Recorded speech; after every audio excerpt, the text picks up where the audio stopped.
Hola a todos. Hoy os traigo algunos increíbles misterios de la antigüedad. Empecemos. ¿Conocéis la leyenda de Utsuro Bune, el ovni, que llegó a Japón en 1803 con una enigmática mujer como pasajera? La leyenda de Utsuro Bune es una de las más enigmáticas de la historia de Japón, una tierra acostumbrada al folclore y los relatos fantásticos. 22 de febrero de 1803. Provincia de Itachi, actual Ibaraki, Japón. Ante la mirada atónita de un grupo de pescadores, un misterioso barco llegó a las costas de este territorio. Tal y como explican los antiguos escritos japoneses, medía entre 3 y 5 metros y tenía ventanas en la parte superior. Una joven de entre 18 y 20 años salió de él. Vestía ropa extraña y tenía el pelo rojo. En sus manos llevaba una caja de color claro y hablaba en un idioma extraño que los pescadores no comprendían. Así comienza la leyenda de Utsuro Bune, es decir, barco hueco, Bune, barco, y Utsuro, vacío o hueco. Los pescadores se internaron a investigar el barco. Vieron una especie de cama, comida, además de inscripciones ininteligibles en la pared. Confusos, los nativos decidieron dejar ir a la extraña mujer, quien regresó a su barco y se perdió para siempre en la lejanía del mar. En el recuerdo de muchos de los pescadores quedó la imagen de la joven, hermosa y extraña, cejas rojas, piel pálida y pelo rojo adornado con extensiones blancas. Sus ropas largas estaban hechas de un tejido desconocido. ¿El barco que fue un ovni? Diversas fuentes describen al barco como una especie de cápsula hueca hecha con madera y con forma de quemador de incienso, caco o pozo de arroz. En su parte inferior tenía recubiertas de cobre que protegían el barco de las escarpadas rocas de la costa. También tenía ventanas de cristal sujetas por listones de madera fijados con resina. La leyenda de Utsuro Bune se puede rastrear en 4 textos japoneses: Ousuku Zaki, 1815, Toen Setsu, 1825, HYRY Kiss, 1835, y Ume no Chiri, 1844. La historia, desde la perspectiva de la leyenda y la ufología, a menudo se refiere a la extraña mujer como una extraterrestre. Casi todas las representaciones del barco en el que llegó se parecen a los ovnis que conocemos. Por ello es que la leyenda de Utsuro Bune a menudo se considera dentro de la tradición de los avistamientos de alienígenas. El incidente ocurrió durante el periodo Sakoku de aislamiento nacional del país, que duró 265 años. Por ello, es probable que todo extranjero que llegara a las costas japonesas provocara miedo, sorpresa y rechazo. En realidad, la leyenda de Utsuro Bune aún permanece en el misterio absoluto. Algunos historiadores sospechan que la extraña mujer era la reina de un país lejano, acusada de adulterio y exiliada. Creyentes en el fenómeno ovni han afirmado que la leyenda de la joven es uno de los primeros registros de contacto con seres de otro planeta. Algunos historiadores sostienen que la extraña visitante procedía de Rusia, a juzgar por sus rasgos físicos. El misterio en torno a esta historia es absoluto. La tumba del primer emperador de China. Insi Huang unificó los diferentes estados feudales chinos, el último en el año 221 a.C. El mausoleo se encuentra a unos 30 kilómetros al este de la ciudad de Xi'an, en el distrito de Linton, provincia de Shaanxi, al noroeste de China. Pero, ¿por qué todavía no se ha abierto la tumba del primer emperador? La tumba del primer emperador chino ha permanecido intacta por más de 2000 años.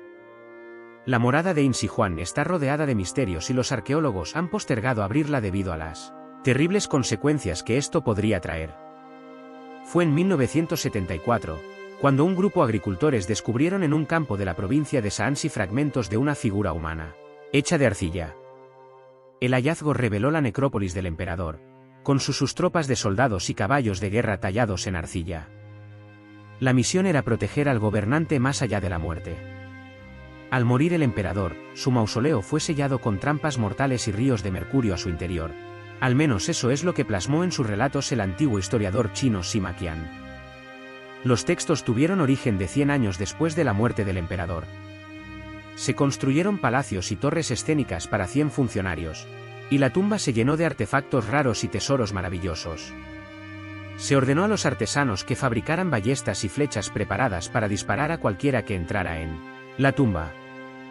Mercurio se usó para simular los 100 ríos, el Yangtze y el río Amarillo, y el Gran Mar, y se puso a fluir mecánicamente, menciona parte del texto recuperado por IFL Science.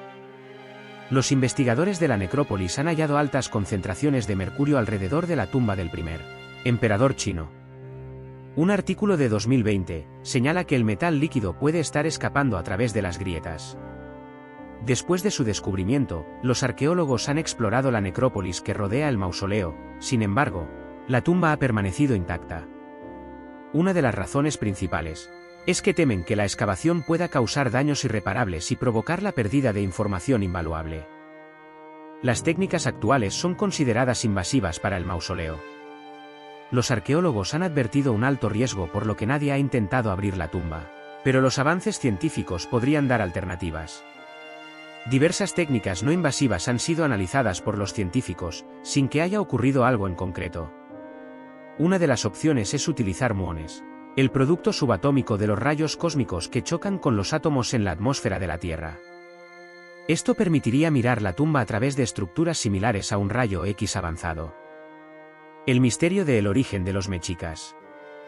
Los mexicas eran un pueblo situado en lo que hoy en día en centro de México.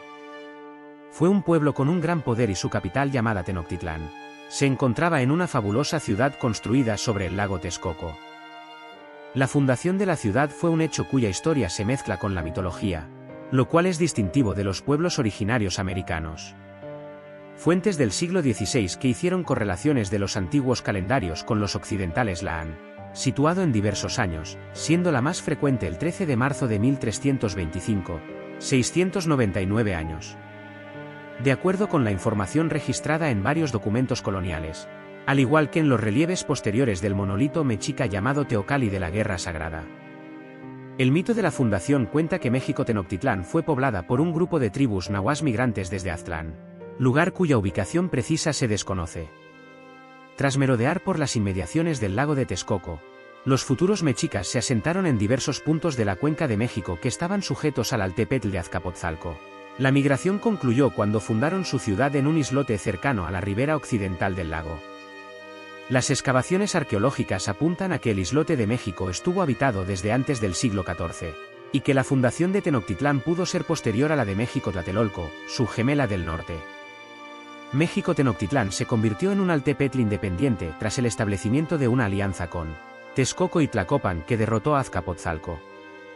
La capital de los mexicas se convirtió en una de las mayores ciudades de su época en todo el mundo y fue la cabeza de un poderoso estado multiétnico que dominó una gran parte de Mesoamérica. El florecimiento de la ciudad se realizó a costa del tributo pagado por los pueblos sometidos a su poder. Por ello, cuando los españoles llegaron a Mesoamérica, numerosas naciones indígenas se aliaron con ellos con el objetivo de poner fin a la dominación tenochca. Cuauhtémoc, último tlatoani de México Tenochtitlán, encabezó la resistencia de la ciudad, que cayó el 13 de agosto de 1521, a manos de los españoles y sus aliados indígenas, todos bajo el mando de Hernán Cortés. Pero, ¿dónde estaba la isla de Aztlán? ¿Por qué la isla de Aztlán se parece tanto a la Atlántida? Es posible que los griegos supieran de los relatos de Aztlán y confundieran su ubicación, construyendo el mito de la Atlántida. O quizás, ¿es cierto que aunque se parecen enormemente no son lo mismo? El extraño final de Troya. Todos conocéis la historia de Troya, esa historia legendaria en donde se cuenta la guerra de los griegos contra los troyanos. En donde aparecen Héctor, París, Aquiles, el rey Príamo y el famoso caballo gigante de madera. Pero, seguro que muchos no saben que aquel no fue el final de los troyanos.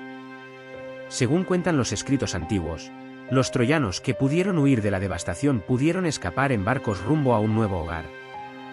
Dicen algunos, que un grupo se asentó en Italia, mientras que otros fueron mucho más lejos. Nada menos que a Francia, en donde se asentaron y fueron gobernados por su gran líder París, hijo pequeño del rey Príamo y hermano menor de Héctor. ¿Sé lo que estáis pensando, Francia? Dejadme que os muestre esta información que puede dejaros con la boca abierta. ¿Sabíais que hay una ciudad en Francia que se llama Troyes? Pues sí, y es una de las más antiguas de Francia. Además, su capital se llama curiosamente de la misma forma que el hijo pequeño del rey Príamo, París. Por otro lado, fijaos bien en el escudo de París. Ahora, fijaos bien en el barco. No es un barco francés, curiosamente es un barco griego. ¿Por qué? Pero dejadme que os muestre una última cosa. La iglesia de la Madeleine. ¿No os recuerda al Panteón de Atenas? Sin duda, no podéis negar que se trata de un edificio griego. La iglesia de la Madeleine es una iglesia situada en la Place de la Madeleine en el distrito 8 de París, Francia, que constituye un ejemplo perfecto del estilo neoclásico con su pórtico octóstilo. Su construcción se extendió durante 85 años debido a la inestabilidad política en Francia, a finales del siglo XVIII y a principios del XIX. Los cambios políticos de la época hicieron que se modificara varias veces el uso del edificio y el proyecto. Concebido por Napoleón Bonaparte como un templo griego en 1806, estuvo a punto de ser transformado en 1837 en una estación de ferrocarril, que hubiera sido la primera de París, antes de convertirse finalmente en una iglesia en 1845. Pero, ¿por qué un edificio griego en Francia? ¿Napoleón sabía algo que nosotros no sabemos? Sin duda, es otro de los grandes misterios que hoy os he traído. Espero que hayáis disfrutado, amantes del misterio. Si disfrutaste del vídeo, te animamos a que le des me gusta y te suscribas. Es totalmente gratuito y nos estarías haciendo un gran favor. Esperamos verte en nuestro próximo vídeo.